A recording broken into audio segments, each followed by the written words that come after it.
Hi everyone, என்ன பண்ணுறேன்னு பார்க்குறீங்க? சப்பாத்தி இப்போ செஞ்சிட்ருக்கேன். எங்கள் வீட்டில் வந்து ஒரு பெரிய சப்பாத்தி பைத்தியம் இருக்குது. ஸோ யாரும் இல்லை, என் ஹஸ்பண்ட் தான். அவருக்கு வந்து சப்பாத்தினா ரொம்ப பிடிக்கும். நீங்கள் வந்து 3 வேளை சப்பாத்தி செஞ்சு போட்டாலும் சாப்பிடுவார். ஸோ அவருக்காக தான் பண்ணிகிட்ருக்கேன். ப்ளஸ் இன்னொரு குட்டி பைத்தியமும் இருக்குது, அது என் புள்ள. அதுவும் வந்து ஒரு பெரிய சப்பாத்தி பைத்தியம். அதுக்கு ரைஸ்னாலே பிடிக்காது, சப்பாத்தி பண்ணாலே ரொம்ப ஹாப்பியாக சாப்பிடுவான் அவன். ஸோ ஒரு விஷயம் நான் சொல்லணும்னு நினச்சேங்க. சப்பாத்தியில் வந்து ஹை ஃபைபர் இருக்குது. ஸோ எவ்வளோ பேர் வந்து ஹை ஃபைபர் ஃபுட்ஸ் எடுக்கிறீங்க அப்படின்றத வந்து எனக்கு கமெண்ட்ஸில் கொடுங்க. பிகாஸ் நிறைய பேர் நம்ம உடம்பை பார்த்துக்கிறதே கிடையாது, நல்லா சாப்பிட்றது கிடையாது, ஏதோ போகிறது கடையில் ஏதோ சாப்பிட்றது.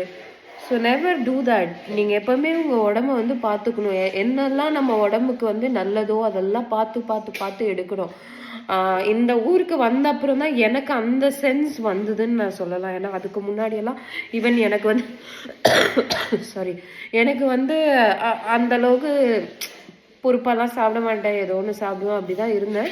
இங்கே வந்த அப்புறம் தான் ஓகே, இப்படி தான் இருக்கணும், இப்படி இருந்தால் தான் உடம்பு நல்லாயிருக்கும், இல்லைன்னா நம்ம வந்து ரொம்ப கஷ்டப்படுவோம் அப்படின்றதே எனக்கு வந்து புரிய ஆரம்பிச்சது. ஸோ ஹை ஃபைபர் ஃபுட்ஸ், அப்புறம் வந்து விட்டமின் டி இருக்கிற ஃபுட்ஸ், விட்டமின் B12, ஸோ அதுக்கப்புறம் கால்சியம் கிடைக்கலன்னா என்ன ஆகும், உங்கள் போன் பெயின்லாம் வந்து வர ஆரம்பிக்கும். இப்போ எப்படின்னா 60 வயசுல வந்து வர பிரச்சனைங்க, 60 வயசுக்கு மேலே 70 வயசுக்கு மேலே வர பிரச்சனைகள்லாம் இன்னைக்கு 20 வயசுலேயே வர ஆரம்பிச்சிருச்சு. நான் வந்து பெரிய டாக்டர்லாம் இல்லைங்க, ஜஸ்ட் ஆஸ் அ ஒரு மதரா, ஒரு ஒய்ஃபா, ஒரு டாட்டரா எனக்கு வந்து ஒரு பொறுப்பு இருக்குது, என்னை சுற்றி இருக்கிறவங்கள வந்து டேக் கேர் பண்ணிக்கணுன்ட்டு. ஸோ உங்களுக்கும் அந்த பொறுப்பு இருக்குன்றதை நான் நம்புகிறேன். ஸோ தயவு செஞ்சு பார்த்து பண்ணுங்கள் உங்கள் ஃபுட்ஸை. ஸோ சின்னதாக நல்லா உருட்டிட்டு கொஞ்சம் ஸ்டஃபிங் எடுத்துக்கோங்க.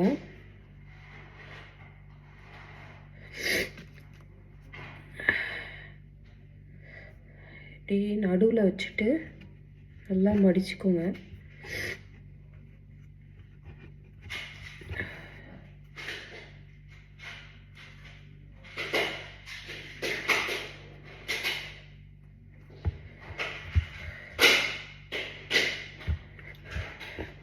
மடிச்சுட்டு தேய்க்க ஆரம்பிச்சிடுங்க.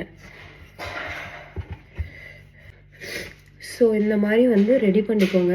எங்கேயுமே வந்து வெளியில் வந்து வரக்கூடாது, அப்படியே பிதுங்கி எல்லாம் வெளியில் வரக்கூடாது. ஸோ இந்த மாதிரி ஸோ எஸ், ரெடி ஆயிடுச்சு பன்னீர் பராத்தா. ஸோ டேஸ்ட் பண்ணி பார்க்கலாங்களா?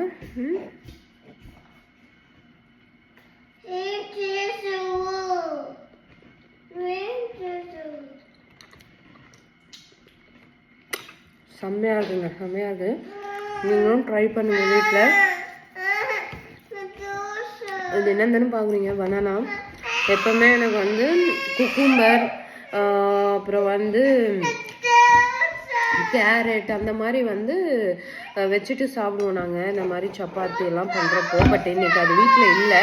ஸோ அதனால் பனானா ஏதாவது ஒரு ஃப்ரூட் ஆட் பண்ணிக்கலான்ட்டு வச்சுருக்கேன் நான்.